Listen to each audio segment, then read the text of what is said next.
Привет от Валпараисо, Чили. Това ми е четвърти ден. Днес сме четвъртък, 20 март. 20 март. Като ще ви разкажа сега какво видях и какво направих последните няколко дни. И малко ще ви разходя из Валпараисо. Това видео най-вероятно ще е по-кратко от обикновено, но да видим. Първо пристигнах понеделник сутринта от Мендоса. Пътувах вечерта. Мендоса е в Аржентина. Трябваше да минем границата към Чили. И пътуването беше някъде около 9 часа, като имаше доста голямо забавяне на границата с Чили. Всеки път се получава така, понеже при влизане в Чили има голяма проверка на това какво носиш със себе си. Не е разрешено да носиш плодове, зеленчуци, храна. И да, отнема доста време проверката. Всеки път беше така до сега. Или имаше някакъв проблем, то не беше спиране на тока и така нататък. Пристигнах някъде сутринта, към 7:30, мисля, че беше понеделник. Взех си отпуск и се записах на 2 тура в Валпараисо, за да уплътня деня. Първият беше в 10 часа и беше на тема по неизвестните места или скритите места в Валпараисо, а следобедния беше на главните забележителности, които са общо взето пристанището и два от хълмовете в Валпараисо, Серо Алегре и Серо Консепсион, които са известни с гледките, къщите и графитите. Само ще се отбия до банката, която е тук, и продължавам. За съжаление, банката беше затворена, така че утре, преди полета ми, летя на север в Чили. Трябва да мина през банка, понеже ще бъда в по-малко градче и после заминавам за Боливия. Да искам предварително да се подготвя и с местна валута за Боливия. Малко повече пари на север в Чили, тъй като не знам колко банки ще има там, поне в Google Maps няма много. И да, продължавам с разказа. Първият ден, първият тур, както казах, беше из Валпараисо за по-непопулярните места, въпреки че се намират точно до центъра, до главните забележителности, а именно частта около пристанището, тъй като Валпараисо е по-скоро пристанищен град и всичко е започнало в тази част на града, старата част на града, така да се каже, която обаче, за съжаление, в момента е доста занемарена, бих казала, и като цяло бих могла да кажа, че Валпараисо със сигурност не ме спечели. Първо, има много графити и това не го казвам в хубавия смисъл на думата. Има доста графити навсякъде по всички сгради. Има, разбира се, места, които са много красиви, но вижте тук, например, отсреща също така се води малко опасно нощно време. Един път хванах и Uber, тъй като беше 9 часа. Само 9 часа, но казаха, че не е окей да се движи сам човек дори тук в централната част. И екскурзоводът ни разказа, че има и критика по това, че Валпараисо всъщност е като място е защитено като обект на културно наследство към ЮНЕСКО.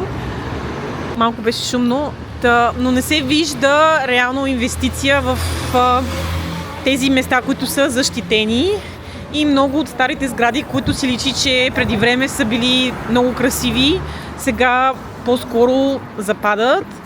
Екскурзоводът ни разказа и за това, че градът, разбира се, е пострадал при много пожари, при много земетресения. Говорихме си за история, за проблемите в града, разходихме си в високата част на Валпараисо, тъй като в Валпараисо има много хълмове. Казаха, че са някъде около 40. Като нещо интересно, което може да направите, когато сте тук, е да се качите до един от тях. Разбира се, има стълбички, но и има някъде около 6-7 като влакчета, които ви качват до хълмовете. До един от хълмовете, особено в центъра, мисля, че има поне 2-3 и цената е много малка, някъде около 100 песо, което е може би 20 стотинки, нещо доста малко и символично, но това е нещо, което може да направите. Да, надявам се, че тук може би малко си личи. Вижте сега сградите, колко са нарисувани и да, малко мръсен и западнал ми се струва града, не ме спечели, за съжаление, което пак не искам по никакъв начин да означава, не ви препоръчвам да идвате тук. За хора, които се интересуват от графити, тъй като в старата част, в туристическата част на града, малко е шумно. Ще продължа да снимам по-нататък, понеже е много шумно сега. Смених локацията, тъй като беше доста шумно на тази главна улица. Дойдох да си взема емпанада. Сега ще ви покажа как изглежда местенцето. И ще ви покажа после какво си взех.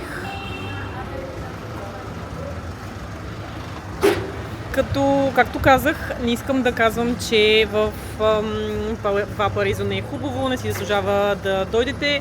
На мен не ми хареса, тъй като не смятам, че не си падам много по графитите, бих казала. Ако си падате, със сигурност частта, която е с известната туристическа част на Серо Алегре и Серо Консепсион, които са два известни хома. Там има много красиви графити със сигурност. Там беше и втория тур след обедния. Със сигурност препоръчвам да се посети с гид, тъй като някои от персонажите, които са нарисувани, са от Чили, са свързани с история в Чили, така че интересно е да се види с гид. И ако, да, може да ви хареса, наистина може да ви харесва, просто не мисля, че някакси е моето. И освен тази туристическа част, както казах, другата част от града, поне тази, която съм видяла, не бих казала, че ми хареса. Малко ми се стори позападнала. Ако някой е бил там, може също, ако някой е бил тук, може също да споделим. Сега ще изчакам емпанадите, ще ви ги покажа и ще продължа с лека разходка да ви покажа друга част от града. Това си взех две емпанади, едната с шунка и кашкавал, другата с наденица и кашкавал. Малко са огромни. Хубавото, че ги правят пред теб общо взето. Сега ще ви покажа набързо.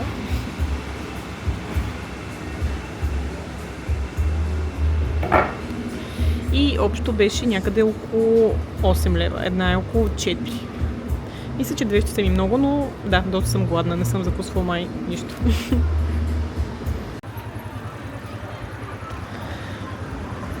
Изядох ги вече. Както ви казах, не искам по никакъв начин да ви отказвам от това да посетите Валпараизо. Води се едно от местата, които задължително трябва да се посетят. Аз лично не го усетих така. Не мисля, че съм и единствена. Поговорих си с едно момиче от Германия на тази тема и тя каза, че усеща по същия начин града. Но, както казах, може и на вас, например, да ви хареса, както на мен ми харесва да ходя на планина, не означава, че на други това им харесва. Всеки трябва да дойде и сам да си реши.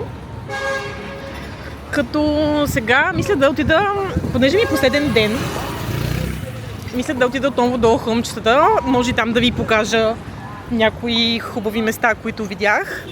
Но междувременно, да, ще продължа и да ви разказвам какво интересно научих за Валпараизо, какво ни показаха.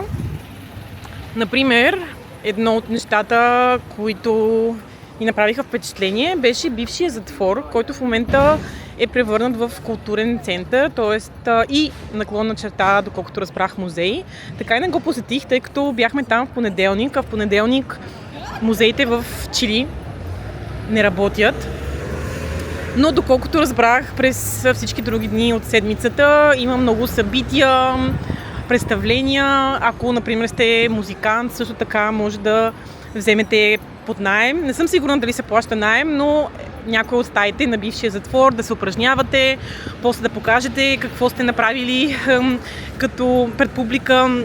И разбира се, има и част като музей, тъй като това е бил затвор по време на управлението на Пиночет, за който ви разказвах в Сантяго, диктатура, и там са били изпращани много хора, които са били срещу диктатурата през миналия век в Чили. Тъжна история, но пак е хубаво, че Чили са направили пореден музей, в който открито да се говори какво се е случвало през 80-те, 70-те години на 20 век.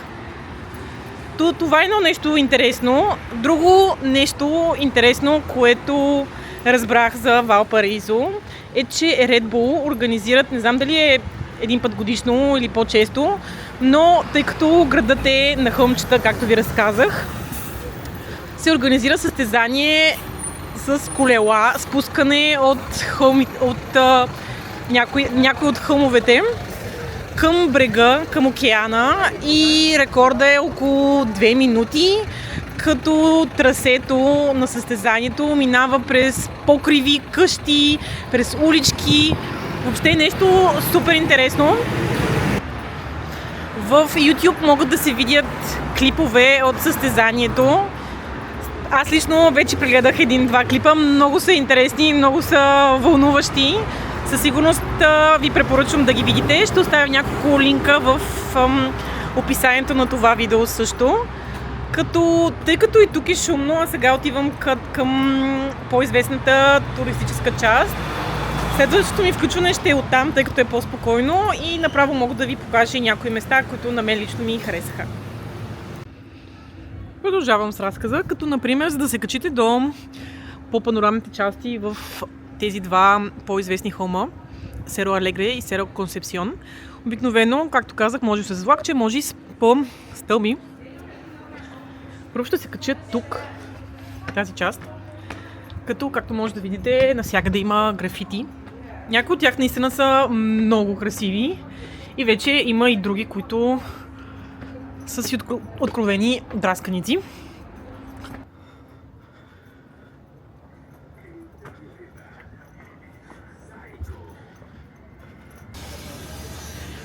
Стълбите хищ не са много, между другото. За 5 минути може да се качите до някоя панорамна площадка, но са достатъчни да съжалявате 2 емпанади, ако току-що сте ги изяли. Като тук е и шумно също. Но сега на тази площадка, например, има един известен музей, мисля, се казваше Бабурица. Тук е един музей, който може да посетите. Това е една площадка, която гледа към града. Като ще се мръдна малко в страни, тъй като не ми харесва колко е шумно.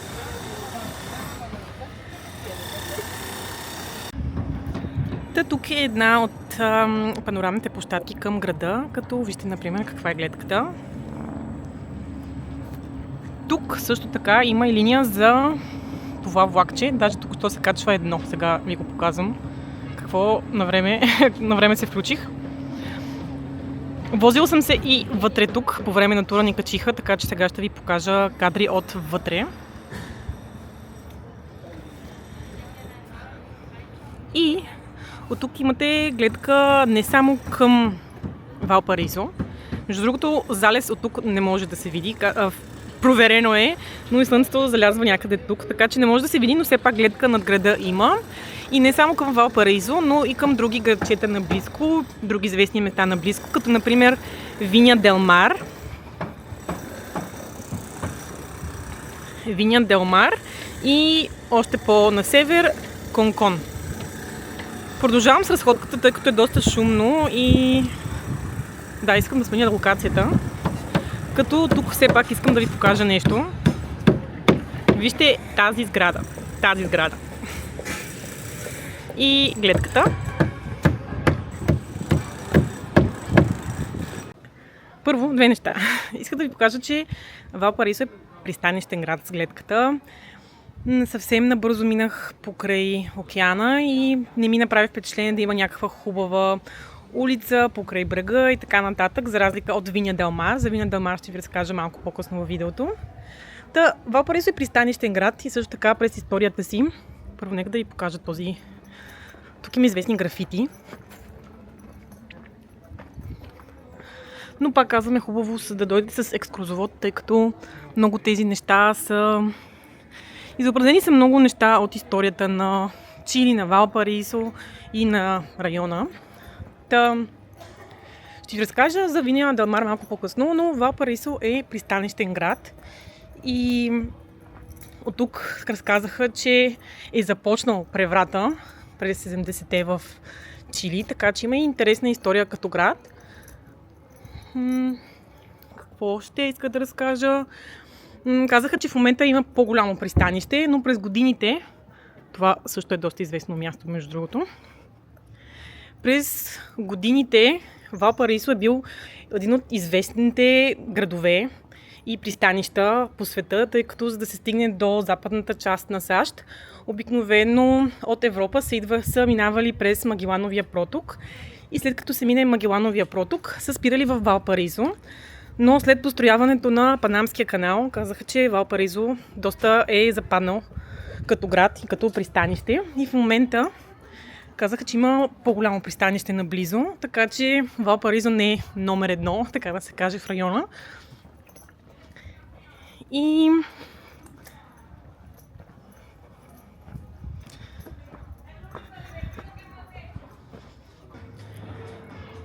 така изглеждат общо взето уличките в Валпараисо при тези два известни хълма, Серо Алегре и Серо Консепсион.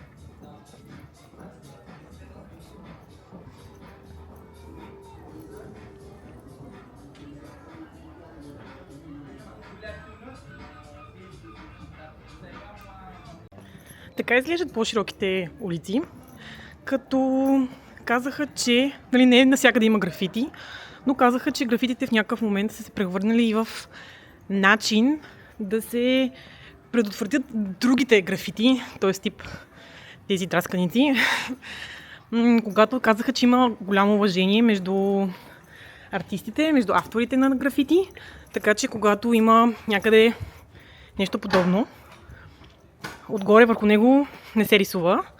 Така че много къщи по този начин правят фасадата си доста красива и я запазват срещу вандализъм, от вандализъм.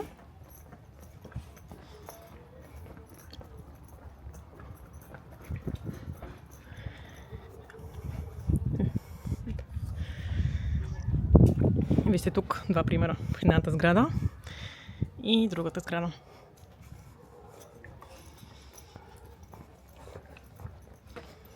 Нещо, което исках да спомена, е, че в Чили нещо, което много ми харесва, поне след като бях зимата, декември, в Азия. Хареса ми, че тук, когато си пазарувам на улицата и от магазинчета, храна, някакви сладки и така нататък, плодове, не се чувствам излагана. Винаги, цените са фиксирани. Казвам го това, защото преди малко си взех едно десертче на улицата и цената беше 1000, което и в супермаркета. Тоест, не усещам, че някакси съм прецакана, така да се каже, или че трябва да се пазаря. Това много ми харесва, понеже в Азия това ме кара да се чувствам неприятно.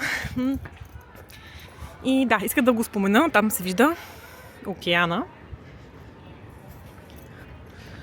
Както може да видите, не всички улици са с графити.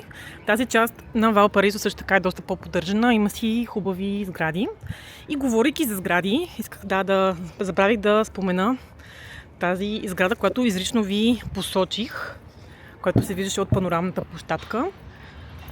Тя всъщност е, колкото повече гледате, толкова повече не може да разберете как това е могло да се случи. Но просто в началото е сграда старо строителство и върху нея все едно е кацнала стара, така нова, модерна стъклена сграда. Комбинацията е, поне за мен, изключително грозна. И екскурзоводът разказа, че покрай тази сграда са почнали дискусиите за присъединяване на Валпараисо към обектите на културно наследство, към ЮНЕСКО, за да се запази архитектурата на града. И, както казах, има наистина хубави сгради. За мен града има много голям потенциал, но по-скоро е неподдържан. Ако се поддържат повече сградите, ако се възстановят, със сигурност градчето би било много по-приятно, бих казала. Но за сега просто, не бих казала, че ме лично не ме спечели особено много. Както казах, ще ми е интересно да чуя и мнението на други хора, които са били тук. От тук също има гледка, с малко ще ви я покажа. Това беше от първия ден в Валпаризо. Така мина в турове общо взето. Доста бях и уморена накрая, понеже бях пътувала цяла вечер от Мендоса. Тук май е затворено. Вижте, има много красиви графити, например. Рисунки, въобще. Да, тук е затворено, така че ще мина през друго място. Първият ми ден мина така, общо взето. Бях доста уморена, тъй като пътувах цяла вечер от Мендоса. След това нагоре-надолу по хълмовете из Валпараисо. И първи ден мина неусетно, като вече втория бях доста уморена и ми се беше насъбрала умора от всички дейности последните 2-3 месеца. Въобще не излезнах от хостела втория ден, честно казано. Излезнах малко само за храна и си стоях в хостела цял ден.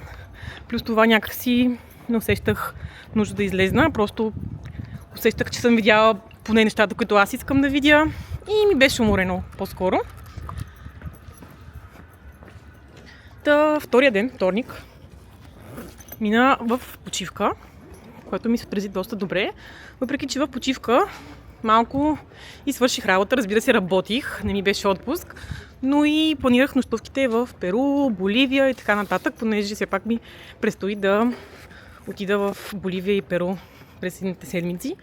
Малко прочетох за местата, където мога да нощувам и направих нощувки, като бях приятно изненадана от цените в Перу. Бяха доста ниски.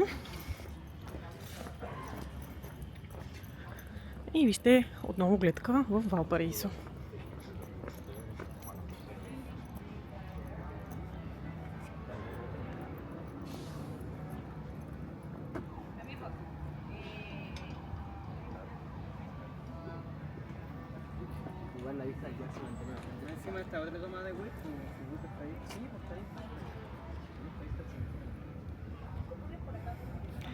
Тук има един известен графит, който ще ви покажа.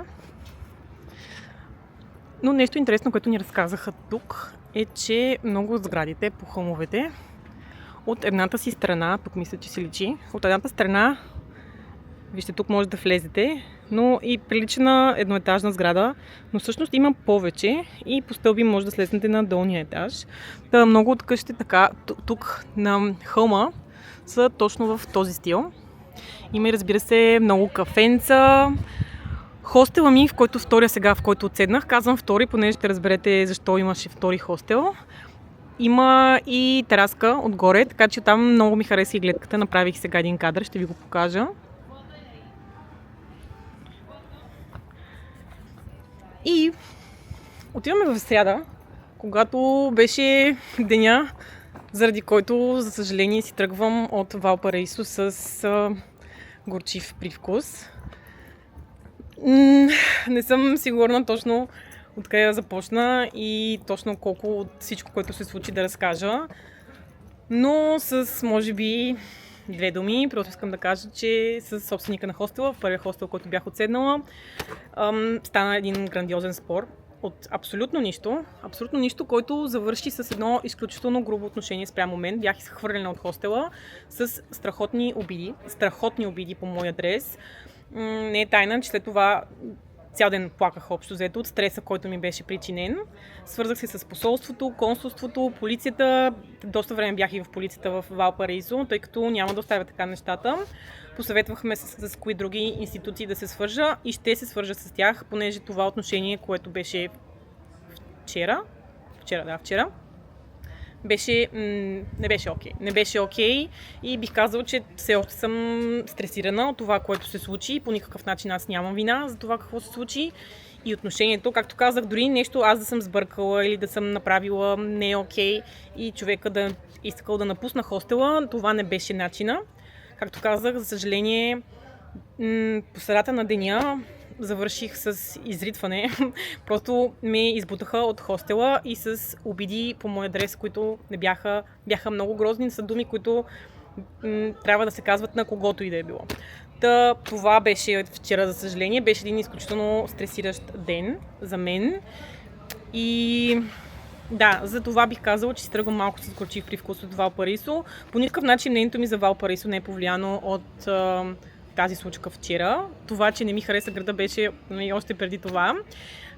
Показвам ви. Плюс това си останах във Валпарисо. Родителите ми посъветваха направо да си тръгна към Сантяго, да не остана, но исках да си поразгледам, не исках да се разходя. Не искам по никакъв начин нито да обвинявам хората в Чили какви са, нито да обвинявам Валпарисо. Нищо, има добри хора навсякъде. Така че за мен аз все още си харесвам Южна Америка, все още си харесвам хората тук, все още си харесвам културата тук. Вижте, тази сграда, например, е много хубава. Но останах тук, просто, за съжаление, този ден вчера беше много неприятен.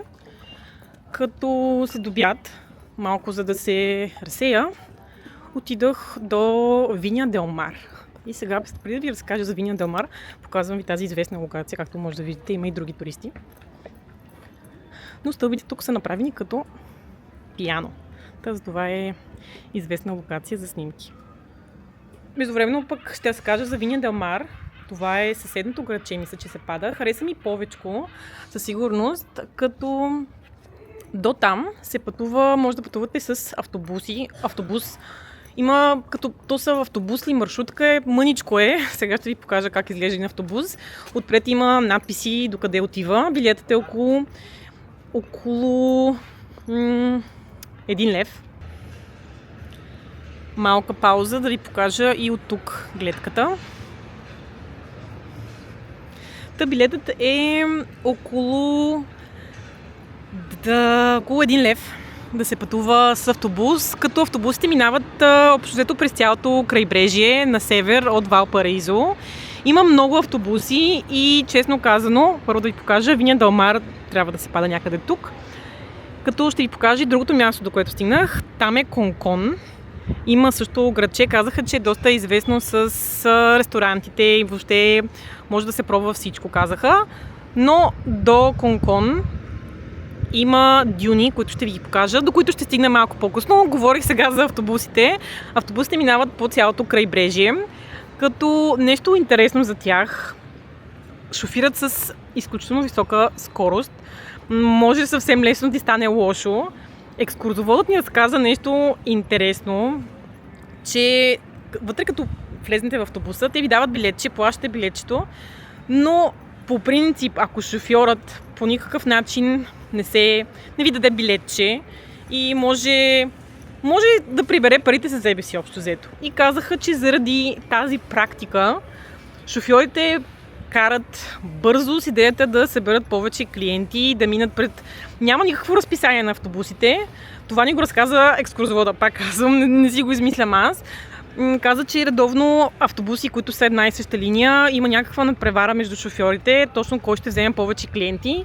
С идеята, че наистина има възможността просто парите, които са за билетче, да ги преберат те, а не да се вземе билетче. Сега ще ви покажа и отвътре как изглежда един автобус, тъй като хванах автобуса до Виня Дел Мар. Отне 10 минути да се стигне до Виня Дел Мар. Наистина е много, много бързо. Даже няма някакъв точен момент, в който може да се каже къде свършва Валпараизо и къде започва Виня Дел Мар. Малко като българското крайбрежие, където са курорт до курорт. Като за Виня Дел Мар, първо, преди да мина с кадрите към Виня Дел Мар, показвам ви отново малко от Валпараизо с гледка.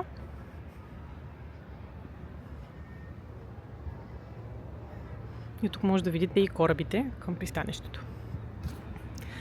Виня Дел Мар бих казала, че със сигурност имам по-добри впечатления, отколкото Валпараизо. Това доста хора го казват, че е доста по-чист град, доста по-модерен град. Около има си място за плаж, има високи модерни хотели около брега, има повече паркове, улиците са по-широки. Хубавото е, че там си намерих и местенца, където продаваха плодове, пак намазах боровинки, ягоди, малинки и така нататък. Малко се поуспокоих след вчерашния стрес с плодове и разходка в Виня Дел Мар. Но Виня Дел Мар не ми направи впечатление като място, където могат да се правят много неща. По-скоро е за почивка и плаж. Пробвах водата, ако някой иска да попита, по доста нелеп начин, но всъщност слезнах до плажа, за да направя няколко кадъра и просто вълните бяха доста силни. Та една вълна стигна почти до коленете ми. И студенка си беше водата. И самият ден всъщност не беше много слънчев вчера. Вчера беше единствения ден с по-лошо време, бих казала. Беше облачно, не беше студено или не валеше дъжд, но беше по-студено, по-облачно. И нямаше много хора по брега. Но да, Виня Дел Мар бих казала, че е по-скоро за почивка. Или пък, ако нямате много време, със сигурност бих казала, или пък не искате да ходите на плаж, със сигурност бих казала, че може да направите просто еднодневна екскурзия от Сантяго до Валпарисо и Виня Дел Мар в един ден, тъй като много агенции предлагат точно тази екскурзия в един ден да се посетят и двете места. Това е един вариант, който може да разгледате и Валпарисо, и Виня Дел Мар в един ден набързо. След Виня Дел Мар, както казах, се насочих към дюните на Конкон. До града не стигнах, по-скоро исках да стигна само до дюните, тъй като е доста впечатляващо място. На мен лично доста ми хареса. Хареса ми и това, че нямаше почти никой. Имаше само 2-3 човека, тъй като локацията е доста известно място за залез. Но вчера залез нямаше как да се види и заради облаците. И изведнъж се оказах там почти сама. И много ми хареса, тъй като е място, където първо гледките са страхотни, както изведнъж има модерни хотели и крайбрежни ивица, така изведнъж бум, има дюни, много високи, много красиви. На мен мястото лично много ми хареса и бих казала от всичко, което видях през тези 4 дни, това място със сигурност най-много ми хареса. Като останах там някъде около 1 час, сама с мислите си, малко да се поуспокоя отново. И след това се прибрах. Това беше от вчера сряда. 1 час по-късно вече ходя към гарата с раниците. Раницата всъщност. Като това е една от главните улици, които водят към гарата. В заключение на опита ми тук в Валпарисо бих казала, че градът има голям потенциал, тъй като има много хубави сгради, но изглеждат просто неподдържани. Има голям потенциал града, има по какво обаче да се работи. Вижте, например, тези 2 сгради. Сега се насочвам към гарата. Имам автобус към Сантяго след около 15 минути. Билетът беше 6 лева. Пътува се 2 часа. И утре имам полет на север в Чили към пустинята Атакама, където ще бъда около 1 седмица и много се радвам, понеже съм гледала снимки, чела съм доста и има много какво да се види. Ще бъда в малкото градче Сан Педро де Атакама, така че се надявам, че ще съчетавам и почивка, и екскурзии. Ще има много какво да разказвам със сигурност. Така че следващото видео ще бъде след около седмица. И все пак, като край на това видео, ще ви покажа и една от по-красивите улички във Валпарисо с графити, която е, разбира се, и също така доста известна. Сега ще ви я покажа.